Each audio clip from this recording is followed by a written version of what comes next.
성경 말씀 민수기 31장 1절에서 8절입니다. 여호와께서 모세에게 말씀하여 이르시되 이스라엘 자손의 온수를 미디안에 갚으라. 그 후에 내가 내 조상에게로 돌아가리라. 모세가 백성에게 말하여 이르되 너와 함께 있는 사람들 가운데서 전쟁에 나갈 사람들을 무장시키고 미디안을 치러 보내어 여호와의 온수를 갚되 이스라엘 모든 지파에게 각 지파에서 1000명씩을 전쟁에 보낼지니라며 각 지파에서 1000명씩 이스라엘 100만 명 중에서 12000명을 택하여 무장을 시킨지라. 모세가 각 지파에 1000명씩 싸움에 보내되 제사장 엘르아살의 아들 비느하스에게 성소의 기구와 시노나팔을 들려서 그들과 함께 전쟁에 보내매 그들이 여호와께서 모세에게 명령하신 대로 미디안을 쳐서 남자를 다 죽였고 그 죽인 자 외에 미디안의 5 왕을 죽였으니 미디안의 왕들은 레이와 레겜과 스루와 후루와 레바이며 또 부올의 아들 발람을 칼로 죽였더라. 아멘. 자, 오늘 본문은 어디하고 연결이 돼야 되냐면 민수기 25장과 사실은 연결이 돼야 됩니다.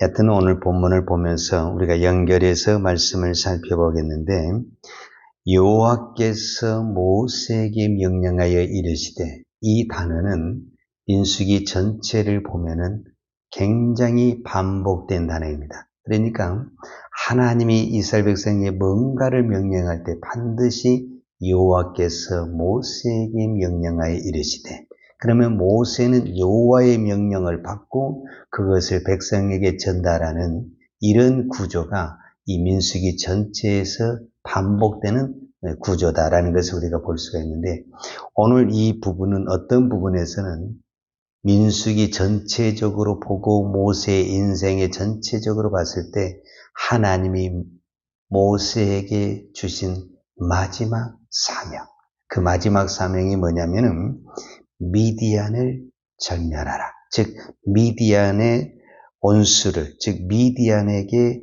하나님이 전쟁을 선포하는 겁니다. 그런데 미디안이라는 단어를 쓸 때 오늘 2절에 보면은 여호와께서 모세에게 말씀하여 이르시되 이스라엘 자손의 원수 미디안에게 갚으라.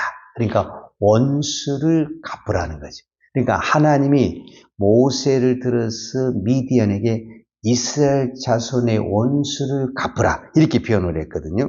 그런데 오늘 성경에 보면은 3절에 보면은 모세는 이걸 어떻게 다시 설명하고 있냐면 모세가 백성에게 말하여 이르되 너와 함께 있는 사람들 가운데서 전쟁에 나갈 사람들을 무장시키고 미디안을 치러 보내어 여호와의 원수를 갚되 그랬어요. 그러니까 2절에서는 미디안을 이스라엘의 원수다 이렇게 표현을 했는데 3절에서는 어떻게 성경이 표현하고 있냐면 하나님의 원수다 이렇게 표현을 해요. 그러니까 결국은 미디안은 누구의 원수였다라고 말할 수 있냐면 하나님의 원수였다 이렇게 설명을 할 수가 있습니다. 그러면 미디안이 어떻게 하나님의 원수가 됐는가 우리가 성경을 25장과 연결해서 이제 답을 찾는데 어떻게 해서 미디안이 하나님의 원수가 됐는가라는 것을 우리가 생각해 보면 민수기 22장, 23장, 24장, 25장을 연결시켜 봐야 되는데 22장, 23장, 24장에서 이때 당시 모압 왕 발락이 발람이라는 점술가를 초청을 해가지고 이스라엘을 저주를 해요. 그런데 하나님이 이 저주를 무엇으로 바꿔버리냐면 하나님의 축복으로 바꿔버려요. 그러니까 모압 왕 이 발락은 이 발람이 저주를 하면은 이스라엘 백성이 망할 것이다 이렇게 생각을 했는데 그래서 그 비싼 돈을 들여가지고 이 발람이라는 이 점술가를 불러왔는데 이 사람에게 저주를 부탁을 했는데 다 축복을 해버리는 거예요. 그래서 이 발람 왕이 아주 화가 나가지고 당신 집으로 가세요. 그래서 이제 빈손으로 누가 돌아가게 되겠냐면 이 발람이라는 사람이 집으로 돌아가게 됐는데 이 돌아가면서 발람이 이스라엘이 멸망할 수 있는 하나의 비결을 가르쳐줘요. 그 비결을 가르쳐주는데 그것을 모압 왕이 듣고 누구와 손을 잡았냐면 원래 전쟁을 미디안 사람들과 손을 잡았는데 미디안 사람들을 끌어들여 가지고 이스라엘에게 멸망시킨 하나의 깨를 내는데 그게 뭐냐면 민수기 25장에 나온 사건입니다. 민수기 25장에 어떤 일이 벌어지게 되냐면은 이스라엘 백성들이 시딤에 있을 때 이 미디안 여인들이 자기들의 신에게 제사를 드리면서 누구를 초대를 하게 되냐면은 이스라엘의 남자들을 초대를 하게 돼요. 그러니까 이스라엘 남자와 이 모압의 특별히 이 미디안의 여인들 간의 차이점이 있는데 그게 뭐냐면 이스라엘 남자들은 광야 40년을 살면서 오직 하나님만을 섬겼어요. 여러분 우리가 하나님을 섬기면 하나님을 섬기는 신앙은요 단순해요. 화려한 게 없고 뭐 거창한 게 없어요. 오늘 우리가 예배를 드린 게 보면 무슨 화려한 게 있습니까? 그냥 단순하잖아요. 하나님께 기도하고 하나님의 말씀을 듣고 찬양하고 또 기도하고 단순하죠.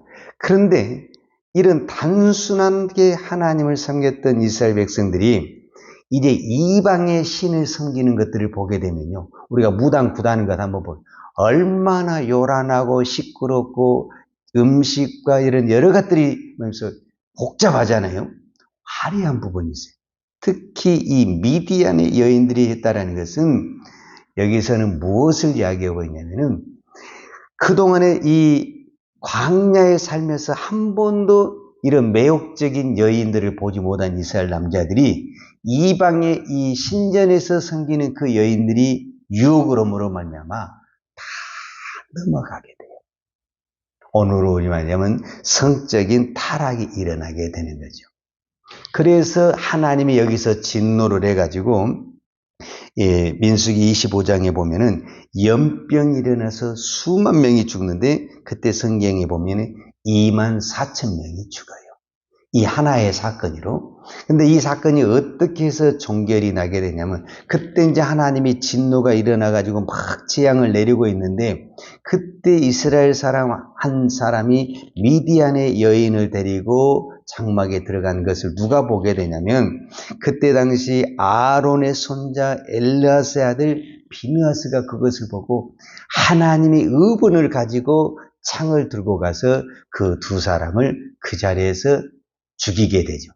그 사건을 시점으로 해서 하나님의 진노가 그치고 하나님이 그 비느하스에게 뭐라고 축복을 하냐면 하나님의 질투를 비느하스에게 나타났다고 해가지고 비느하스를 하나님이 축복하게 되는 것을 볼 수가 있습니다. 그러니까 오늘 이 민수기 31장에서 하나님이 미디안을 향해서 이스라엘의 원수다. 그 다음에 하나님의 원수다 한 것은 무엇이냐면 이 미디안이 무엇을 했냐면은 하나님이 가장 싫어하는 것을 이스라엘 백성들에게 퍼뜨려서 하나님과 이스라엘 백성들과 원수되게 만들었다는 이 결정적인 일을 한 사람이 누구냐? 모압 왕 발락이 아니라 그때 당시 점술가인 발람이라는 거예요.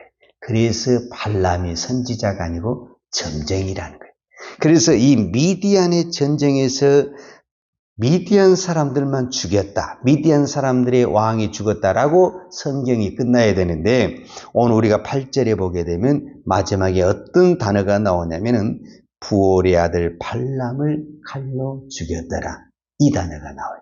그것은 무엇을 말하냐면은 이 미디안이 이런 모든 깨와 점술과 이런 모략, 이거는 계획적. 그러니까 민수기 25장의 사건은 미디안과 모압이 계획적으로 이스라엘 백성들을 죄악에 빠뜨리게 한 어떤 사건을 만든 건데 이 모든 계획의 주동자 역할을 하는 사람이 누구냐라고 말을 했을 때 바로 이 부올의 아들 발람이라는 이 점쟁이가 있다라는 거예요. 그래서 이 전쟁에서 누가 중요하게 되냐면은 부올의 아들 발람이 칼로 죽었더라. 성경이 이렇게 기록을 하고 있어요. 그리고 우리가 또 한 가지 이 성경에서 볼 수 있는 것은 오늘 이제 이 전쟁을 하러 이스라엘 백성들이 나가요. 그런데 이제 전쟁했을 때 군사를 소집하잖아요. 군사를 소집하는데 각 지파에서 1000명씩, 그래서 12지파에서 12,000명을 뽑았어요. 그러면 이 12,000명을 뽑았으면 반드시 누가 나와야 되냐면 이 12,000명을 통솔할 수 있는 장군이 나와야 돼요. 그런데 이때 장군이 이제 여호수아가 나온다든지 우리가 아는 갈렙이 나온다든지 이렇게 돼야 되는데 장군의 이름이 나오지 않냐고 누가 나오게 되냐면은 이 아론의 손자요 엘르아살의 아들이라고 말할 수 있는 비느하스가 등장한다라는 거예요. 그러니까 이거는 민수기 25장에서 하나님의 의분을 가지고 하나님의 마음을 흡족해야겠더니 제사장이 누구였었냐면 비느하스인데 이 제사장을 선두로 하나님이 의도적으로 보냈는데 오늘 6절에 보면 그 이야기가 나와 있어요.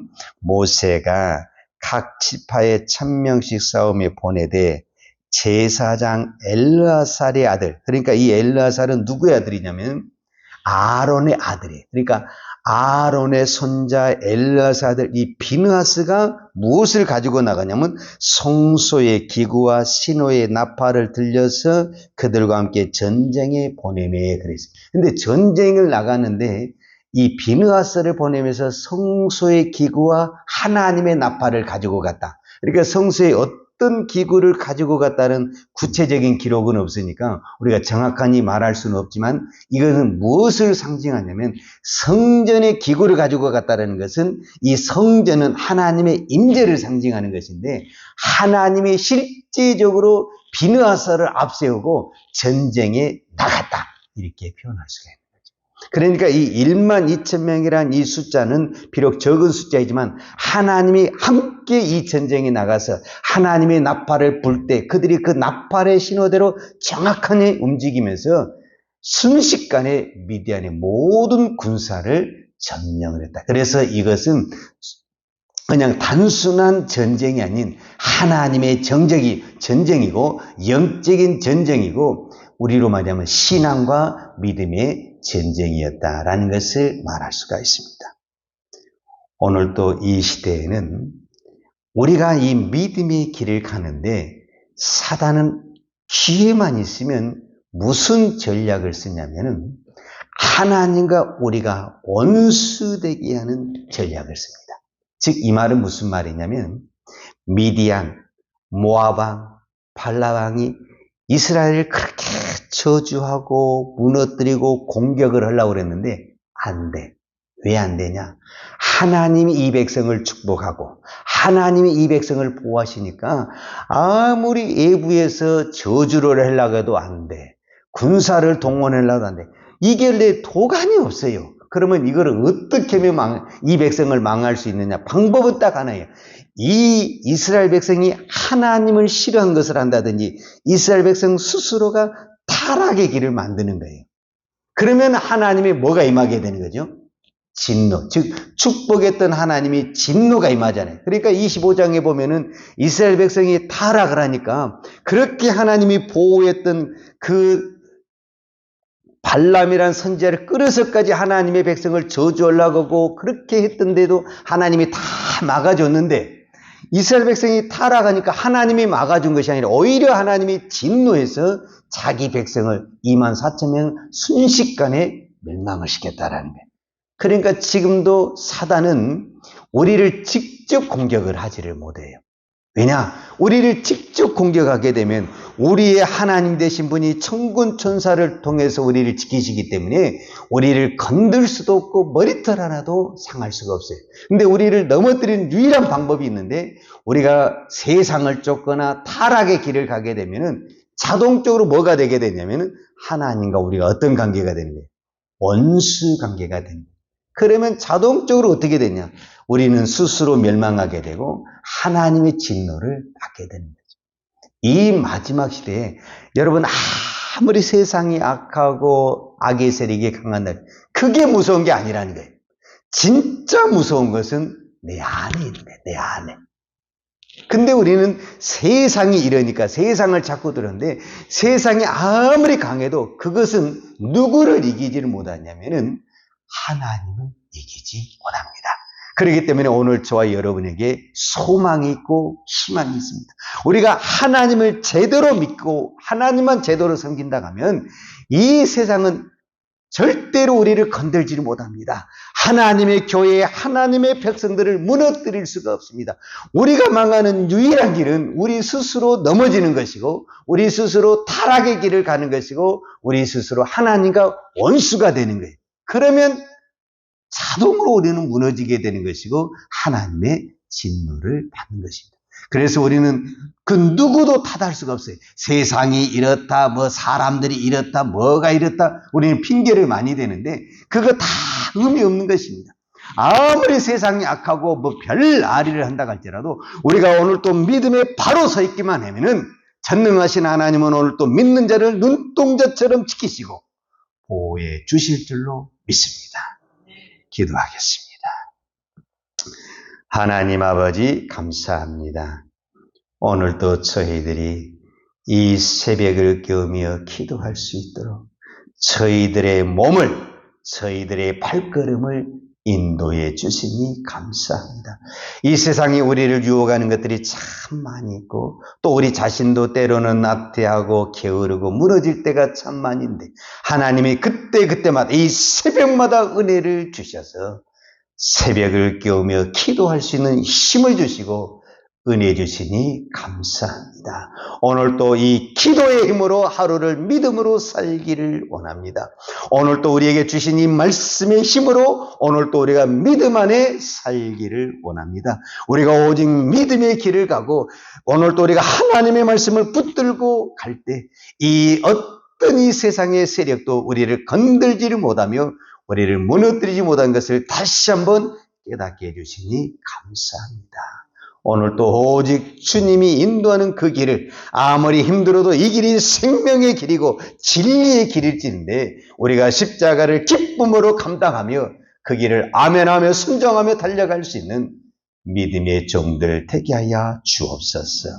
오늘도 우리가 이 새벽에 간절히 기도합니다.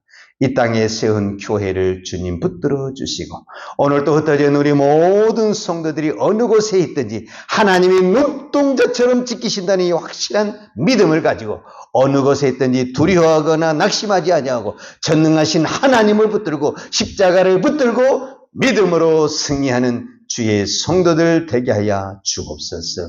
오늘도 하나님 앞에 귀한 예물 드립니다. 믿음으로 드리는 손길을 축복하여 주옵소서. 예수님의 이름으로 기도하였습니다. 아멘. 요한은 내게 복을 주시고 너를 지키시기를 원하며 요한은 그 얼굴을 내게 비추사 은혜 베푸시기를 원하며 요한은 그 얼굴을 내게로 향하여 드사 평강 주시기를 원하노라. 이제는 우리를 위하여 십자가에 돌아가신 우리 주 예수 그리스도의 은혜와 어제나 오늘이나 영원토록 변함없는 아버지 하나님의 그 크신 사랑과 성령님의 교통하심과 충만하신 은혜가 오늘 또 오직 믿음으로 살고 믿음으로 기도하기를 원하는 사랑하는 죄종들 머리머리 이해와 이 나라의 민족과 한국 교회의 온 열방의 이 생명의 복음, 십자가의 복음을 증가하는 선교사님들 이해와 사랑하는 주의 자녀들 머리 위에 이제로부터 영원토록 함께 있을지어다. 아멘.